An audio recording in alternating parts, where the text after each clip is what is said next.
Hey fish fans, it's me, Raina. I don't know who else it's going to be, maybe Pinky or Sean, but today you are stuck with me. We're going to be talking about some stuff that's getting on my nerves, but before we do that, I was wondering what you think of the whole pink hair look. So this is just a cheap Amazon wig, like 20 bucks. I only bought it because I wanted to test out the color before I committed to like a lace front wig or something. And I made a video with the behind the scenes of shooting a photo shoot with this wig, and I got loads of compliments and people telling me that it really looks nice with my skin tone, and that since with COVID I'm on a break from being in chlorine, maybe now is the time to dive in and actually dye my hair pink and see if I can enjoy it. So before I make the plunge into bleaching my hair and then dyeing it, which I would 100% only get done professionally because I've ruined my hair before trying to do it myself, I just want to know what you think of this color. So remember, this is just a cheap wig, so obviously my hair is not going to look like this, but I really like this particular kind of rose tone, and I like having bangs again because I have a really big forehead and really big cheeks. And I like having this framing here, and this is just a tiny bit longer than my real hair. So right now just the bottom of my hair is bleached and I've been changing that colors, and the top is still red, and my hairdresser also says if I don't like it, it's pretty easy to take me back to red. But I'm also thinking if I go through the trouble of bleaching it, then I can kind of have fun and do some different mermaid colors using pulprite and just try out different things. If I don't like pink, I can do rainbow, I don't know. Still keep the wigs for any gigs, but I'm not expecting any gigs with what's going on. So that kind of leads me into what we're going to talk about today. So just let me know in the comments what you think. Pink hair, yay or nay? Keep the red, stick with the wig, or take the plunge and go blonde and then try the pink. We can see. So today I want to talk about coronavirus, COVID-19, and you might be feeling a little fatigued from this topic, I'm sure, since it's in our face 24/7. However, I want to talk about it in terms of the mermaid world, and I've done some videos on this before, right at the start of COVID-19, a few months into it, and just sort of how it was impacting Halifax Mermaids, our fears, what we were dealing with, and some ideas for other companies. And so I want to kind of revisit that, but instead of talking about my specific experience, although I'm going to draw on it, I really want to talk about what I'm seeing in the mermaid industry right now. So how COVID-19 is being dealt with is not the same across the board, obviously. We do not have a worldwide plan or standard for what we're doing.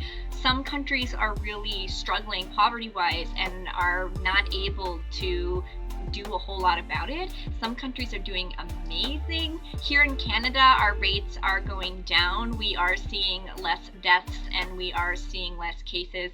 In Nova Scotia, we went just shy, I think, of 3 weeks straight with no cases, none at all. That means nobody was sick and nobody new was tested. And at the beginning, we did have sick people and the numbers would go up every day.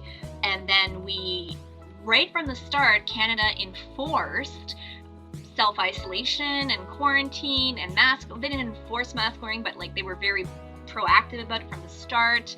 And so we've been doing that right from the start and staying with it.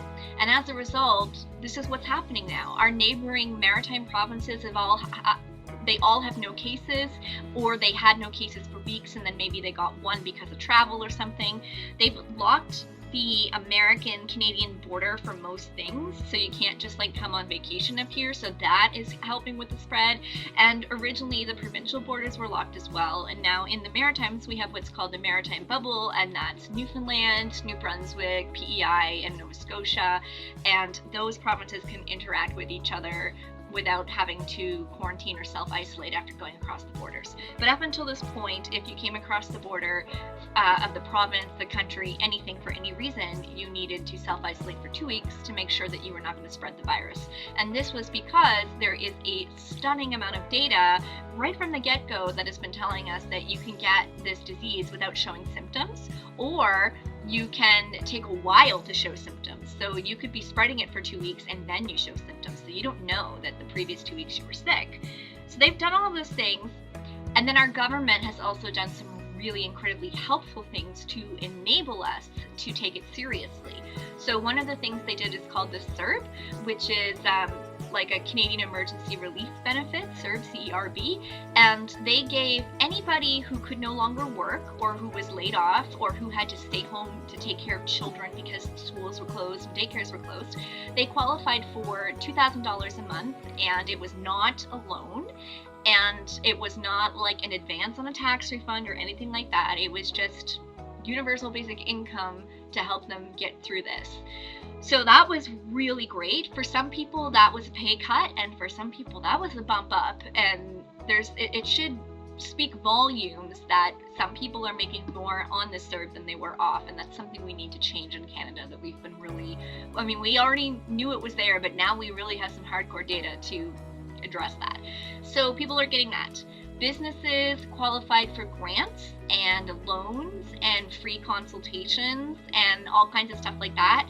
They put a freeze on evictions, so nobody could be evicted because of COVID-19 and not being able to pay bills. They would still need to pay their bills eventually, but nobody could be evicted over it. Like the water company, power company, like they all did that as well. Student loans were frozen, so you're not earning interest and you didn't have to make payments. So that was like great for me because I have a huge student loan payment because I did 2 degrees, so I'm always paying student loans. So that gave me a little break actually, which was nice. Sean and I were really lucky. I've talked about this in other videos. We got to work from home, and things in our mermaid business have actually been booming because over the past number of years, I have been trying to move my business so that I would not personally need to do so many gigs. My health has been extremely difficult. Last year we had Sean's mom pass away, and prior to her passing away, we were her caregivers, and she was living with dementia, and that took a lot of our time. We really needed to be able to say no to gigs and not have to do every single gig and be able to get sick and have vacation time, right? We needed these things. So I went back to work, and both Sean and I are able to work from home. So home life, fine. Bills, all that stuff is good. We're lucky that way. If we weren't, we would qualify for the CERB, and we would be okay then. It would be tight, but we could manage it since they, froze student loan and stuff. Halifax Mermaids, we put in so much work to be able to monetize YouTube, monetize our stock photos, get our affiliate codes. We've got multiple affiliate codes, our clothing sales, our book sales, our Patreon. I do workshops online. I do mentoring for other mermaids and mermaid companies online, and all kinds of stuff. And we worked so hard to put that even like Google AdSense. I've got my Google ads everywhere. I've been researching SEO, just like all my free time, not that I had much in the past few years, I've been pouring into this, and it is paying off so well that we are actually making more money than we did when we did gigs. So it's crazy. Now granted, we don't have all the same expenses because we're not doing gigs, which is nice. We're still up there paying insurance. We have to maintain our insurance. We can't just cancel it because we're not doing gigs, which is really unfortunate because insurance is expensive. But we're not having to buy materials and stuff, but we're doing so well that I've actually been able to hire more members that we're training. We've been able to expand and get an underwater housing. We've been able to get a drone. We've been able to get more tails. It's crazy. And I've been able to pay off personal loans, like, so money that I invested into my company, that it was like, okay, one day I'll pay myself back, but like right now it's spend money to make money. Well, now I'm making the money and I'm able to pay myself back, which is really cool for me because I'm able to do stuff in my life that I need to do. So huge thank you to everybody who watches the YouTube video, who shares it, who uses my discount codes from Mertailor or Slip-In, who supports me on Patreon, who buys a stock photo. Like, all of you are the reason we can keep doing this, and it's been amazing. We also did some stuff online. We did some live streams. We've also done some filming for the city because we were able to lower cases. We were able to do things in person as long as we were physically distant. And then because we had no cases for so long, we were allowed to bubble with one family. And then because we had no cases for so long, we were allowed to have up to groups of 10 as long as you were sure that nobody had any kind of experience with COVID or something, or was at risk. So basically like 10 family members. So by the time we had to film stuff for Canada Day, we were actually safe to do so, and we did it outside, and we followed all the physical distancing protocols, the sanitization protocols, and we were great, and that's another thing we get paid for, so we're doing well. I really think it's worth it for mermaids to be spending this time to invest this kind of stuff, because even if you don't see the benefit from it right away, you are going to see it over the years, and it's going to accumulate and it's going to do well. And for those of you who haven't monetized your YouTube yet, I have a whole blog on how to do that, and YouTube will back pay you for all the ad revenue they owe you. So if you've had a YouTube account for 10 years and it's not monetized yet, follow my guide on how to monetize it and how to qualify it for monetization, and they will literally back pay you, and there's a nice chunk of money that you can have to put towards your business. With that out of the way, I just want to say, before I get into my Raina's rant, that I appreciate the fact that in America, things are very different right now. It's very different than how the rest of the world has been handling coronavirus. It's been very split depending on where you live. It's not really getting across to people how serious it is. I'm just looking at today's numbers, and over 3 million cases, over 134,000 deaths. It's really scary. You know, there's 11.8 million cases worldwide, and 3 million of that is Americans. Like, that blows my mind, which is crazy. Wow. Yeah, that's crazy. What a sin. So I worry a lot for my American friends, and I get that it's difficult because you do not have the same supports that I have here in Canada. Nobody's giving you $2,000 a month. Nobody is bailing out your small businesses. Nobody's trying to help you. So before I rant, I want to recognize that. Like, that is a big deal. But that is something we need to hold your government accountable for. Why the heck do you pay taxes if they're not going to help you during a pandemic?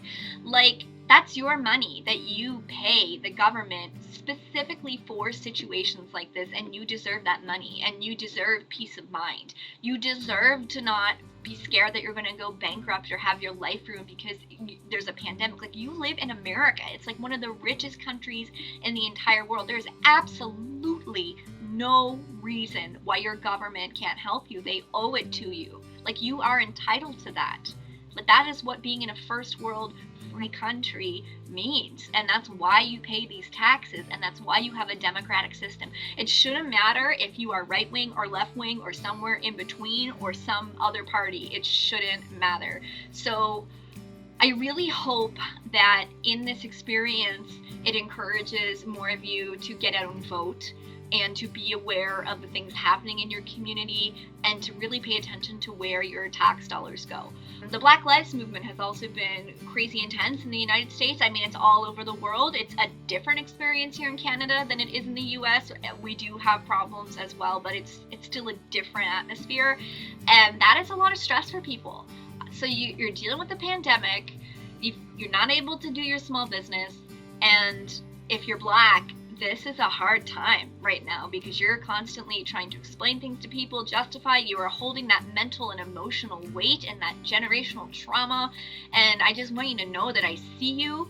Black lives matter. And in the mer world, we could do a whole other video about this because we need to do better. If you want to see how much better we need to do, you need to go see some of the responses to the videos in which I've talked about Black lives in the mer community before, because it's scary. Like, we need to do better. So I get it. There's all this stuff going on. That being said, mer community, when it comes to the coronavirus, we must do better. And the majority of the issues are coming from the United States. I am seeing stuff online from other places, kind of isolated pockets, but the majority of it is from the United States. This should not be business as usual. No matter how desperate you are, no matter how bankrupt you're going, this cannot be business as usual. It's going to vary from state to state, but what I would really like to encourage merfolks to do is, if you have no choice but to work, absolutely no choice but to work, and you're in like a city that is allowing you to work, look online at some of the reopening plans that are being used in Canada for pools. You can look up things like the Life Saving Society of Canada and their pool reopening plan, and take some ideas from those to keep yourself safe and to keep your clients safe. You should also be investing in some waivers because you are going to be held liable if somebody gets sick, and you should be calling your insurance companies to find out what you are covered for in the case of COVID, both you and your clients, the people attending your events, what's going on. Like, obviously, I think nobody should be working right now. Nobody. I think it's irresponsible. But I recognize the fact that some people have no choice. You're between a rock and a hard place. So if you're going to do it, you got to do it smart. Here are some suggestions that I have. I think that you could rent out gear and do photo shoots because you can sanitize your gear, you can be physically distanced from a person, you're giving them a magical experience. It's awesome. I think swimming stuff where you're still physically distant is somewhat okay as long as you're following some of the plans, but these plans that are online are for places that have no cases. They're to keep cases out, right? So you have cases, so you have to be way more aware of what you're doing and sanitizing. I want to challenge the idea that this isn't a big deal. This is a big deal. There's this mentality in the US of herd immunity, but for herd immunity to work, I don't think people realize, and this is something I think about all the time because I actually am immune compromised. A lot of people are like, oh, I'm immune compromised, and then they go and take ridiculous risks, and I'm like, you're obviously not immune compromised or you wouldn't do that, right? So like, I actually am immune compromised, and I have to think about this stuff all the freaking time because every time I travel, I get insanely sick. Last time I traveled to Mexico, I got histoplasmosis. The year before that, I had bronchitis for like 3 months, and I caught, like, it started as a bug that I caught on a plane on my way to California when a man coughed and touched me as he was walking by. He literally like put his hand on my face. Planes, ugh, gross. I really think people need to take this more seriously. Some people in the mermaid world, my mind is blown that you're not taking it seriously. This is not some conspiracy. Nobody's gaining anything from us being in this situation except maybe Jeff Bezos, who owns Amazon. Nobody else is, it's inconveniencing everybody. It's ruining everybody. Nobody is having a good time with this. So get the whole conspiracy thing out of your mind. Nobody's trying to put a chip in you. It's not Bill Gates. It's not 5G. It's a freaking illness. And the problem is that we have been living in the developed world, have been so privileged for so long to not have to deal with illnesses like this, and to always have access to medication, and to even have the choice for vaccines. In other places, these diseases are so rampant, there's no choosing to get a vaccine. You get it because you don't want to die. Here in North America, people feel that they can choose, but it's a false sense of security because there's herd immunity already in place. And so they think that they don't need it, their immune system will fight it off, but what they don't realize is that it's actually herd immunity. And as soon as that herd immunity starts to weaken, because more and more people don't take it seriously or don't get vaccines or whatever, more and more people are going to get sick and die. You can be a perfectly healthy person, and being sick with one thing can lead to another. So for instance, you can get chickenpox, and you only get chickenpox once in your life, and you've got it, so maybe you get a vaccine, maybe you don't. Regardless, later on in your life you can get shingles because of that chickenpox virus. And we don't know yet if COVID can cause one of those later on in your life. Like, I just can't even put it into words that you need to take it seriously for your health. If you're not going to take it seriously for your health, you need to take it seriously for the health of people around you. It is not just immune compromised people, but you should care about immune compromised people, okay? Like, I don't know how to get people to care about other people, but anybody who's had or is going to have a surgery, people with asthma, people with diabetes, people with diseases like mine, people with MS, people doing chemo treatment for cancer, like, there are so many things that could make a person vulnerable. And then we're seeing loads of cases where people aren't immune compromised and they're getting seriously ill. And even if people don't die from it, we're seeing long-term complications. There was a study that came out, and it's making waves in the scuba diving community, like, pun intended, because they're seeing such long-term damage of COVID, even mild cases, to your breath hold and your lung capacity, that people are not getting cleared for diving after having COVID. It's very similar to if they've had pneumonia and they can't dive for months or a year, or sometimes years plural. It's the same thing with COVID. So think about it. You get COVID, maybe it's not that bad, but then, you know, you get better and you're trying to mermaid and you start swimming and you're finding it hard to do anything, and it hurts when you breathe, and it's making you cough and stuff, and it gets worse and worse. Like, why would you want to jeopardize your career like that? Why would you even want to take that risk?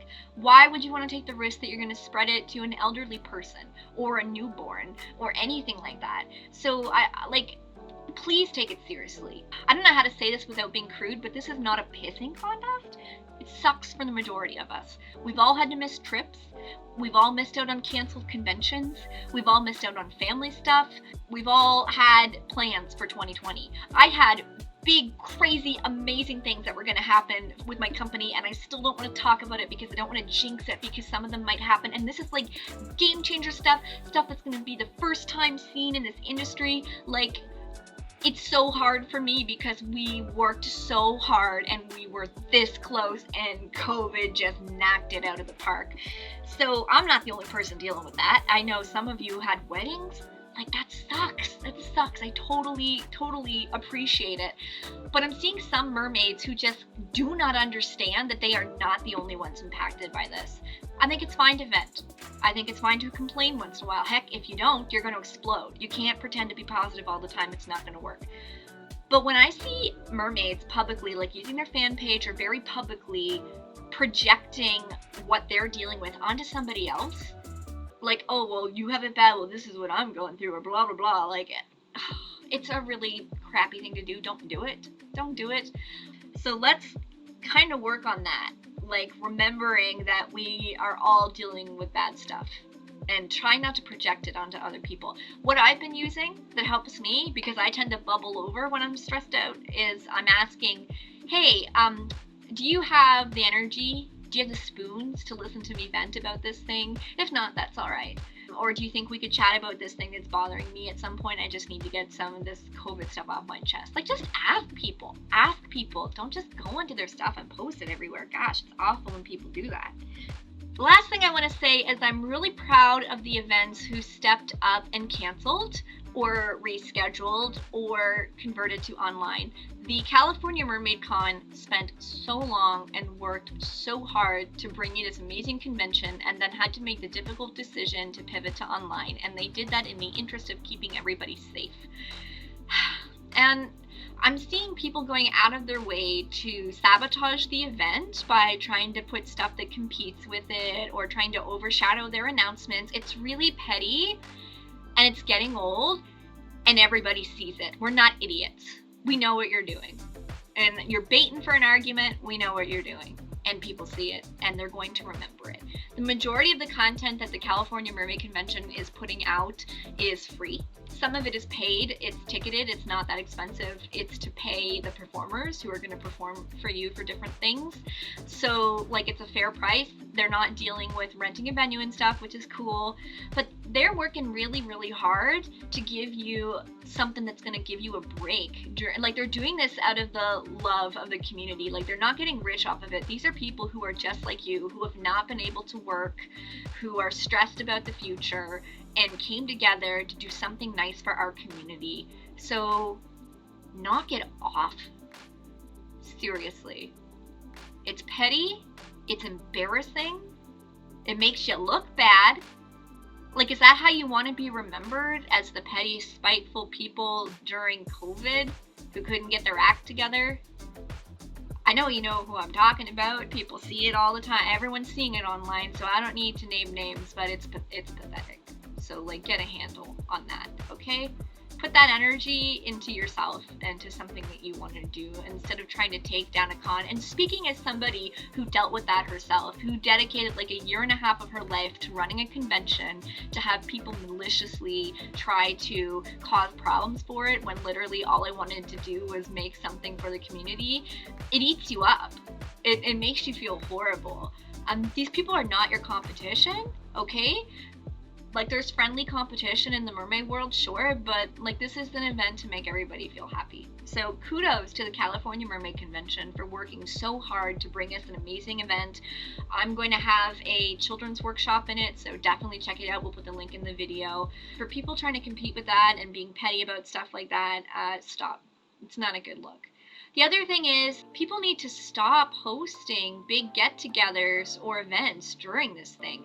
Like if you're in Florida and it's like one of the hot spots, or you're in a city where your pools aren't even open, you shouldn't be hosting like a whole bunch of mermaid stuff and getting a bunch of people together. I've already heard about COVID going through some mermaid gatherings in Florida. Like, I'm not saying you can't be around people. Like, you can be around people and follow the rules and distance and stuff like that. I mean, I think you shouldn't. I think you should just try to stick to your family. But if you're, I mean, there's just going to be some circumstances where you're going to have to, then you're going to have to be smart about it. But I also don't know why people would pay to go to something like this where you're almost guaranteed to get sick or pass it on to somebody.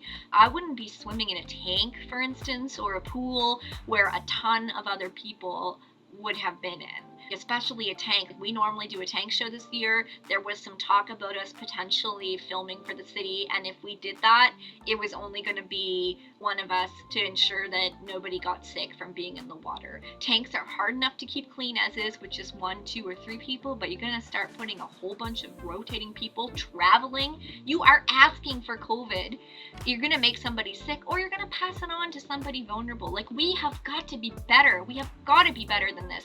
Mermaids, we've always been about the environment and caring about children and caring about our art and putting something on. And let me tell you, what we do now has repercussions long-term in this industry. And I have seen that stuff with my own 2 eyes. It's been almost 12 years, and I can't tell you how many times I have personally had to fight to keep stuff from being banned, to make sure that we can access insurance. When I started, nobody would even insure us, and I had to send letters to all these people, and I reached out to places in the States.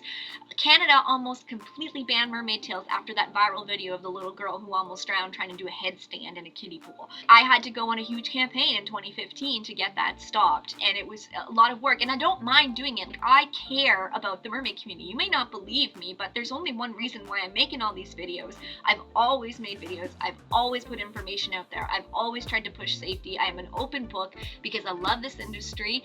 I love it too much. It takes advantage of me. I get pulled into drama. I get into arguments because I actually give a damn about what happens here, and I am here for the long haul. I may age out of being a mermaid professionally. Like, I may another 10 years not be doing parties or whatever, but I'm still going to be wanting to contribute to the community and seeing it do well. I'll be hosting meetups. I'll be helping other people. I'll be doing whatever I can because I'm here for the long term. This is not some little Instagram attention getting thing. I've been a mermaid long since before Instagram existed, right? But some people are in here for selfish reasons, and they just want to get what they can get out of the industry and take it for them. So we need to do better, and I care about what happens, and the decisions we are making now are going to affect us all. So if you guys are going to go out and just be reckless, you're not just shooting yourself in the fin, you're shooting us all in the fin. And America as a whole, if your country doesn't get a handle on things, we know what's going to happen. You're going to have no choice but to be forced back into lockdown, and it's going to be way worse than it was the first time. I just pray to God you get a new president who will actually give you money and take care of you and treat you the way you deserve to be, whether that's a Republican or a Democrat. I don't know. We don't have to deal with that in Canada. It's not so black or white or left or right or whatever. That's a stressful thing for you guys. I feel for you. But like, we have to do better. We have to do better. I'm not dancing around it anymore, guys. We've got to do better. We got to do better. You see how you can make a meme out of me right now? I'm like so fired up about this. So huge shout out to the California Mermaid Convention. Be sure to check them out online. Be sure to check out some of the workshops. They've got Medusa Arena. Did I say it all correctly? Medusa Sirena, fire-eating mermaid. There we go. She's going to be doing some stuff. Brett and Yara are going to be doing some stuff. There's going to be some performances. They're going to be really great. I'm going to be doing my workshop. I've got so much great content for you. It's going to be amazing. Please come on out and support. And please continue to support other mermaids by checking out their YouTube, using their discount codes, subscribing to their Patreons, sharing their pages, making those connections. But please think twice about going to events and organizing events and renting out gear and renting out pools. Please think twice about that. Like, I really want people to, like, this is not a drama thing. This is not a we're better than these people thing. This is like a serious thing. So please take it seriously. As a community, I think we need to expect a bit more of each other, right? It's not perfect times. I don't have the answers. I don't have the answers. I know it sucks. I know it's hard. I'm gonna keep trying to brainstorm. I'm hoping to make a video about things that you can do to monetize more online and stuff. Like, I know there's no easy answer, but it just seems like bankruptcy, people dying, business going under temporarily, people being seriously sick, you know, not getting together to have that meetup, spreading the disease. Like, to me, it's a no-brainer, and I don't know why it's not a no-brainer for other people, but that's all I can say. Thank you very much for checking out my video. Please check us out on patreon.com/Raina Mermaid. For as little as $2 a month, you can get access to all kinds of resources. I've been putting tons up there. I've got online workshops up there. I've got behind the scenes. I do offer mentoring, and I've got an awesome client right now who I'm so proud of. She is such a great success story. Big shout out. And we have our own Discord chat, which is really fun. And big thank you to Oliver and Tim, who are two really big supporters. Joylette and Celeste and Joseph McGarry, Lily at the Sea, Mermaid Michelle, Captain Mooney, Grace. I've got some great people on there. Thank you so much. And wear a dang mask. We'll do another video about that one another time. Best fishes.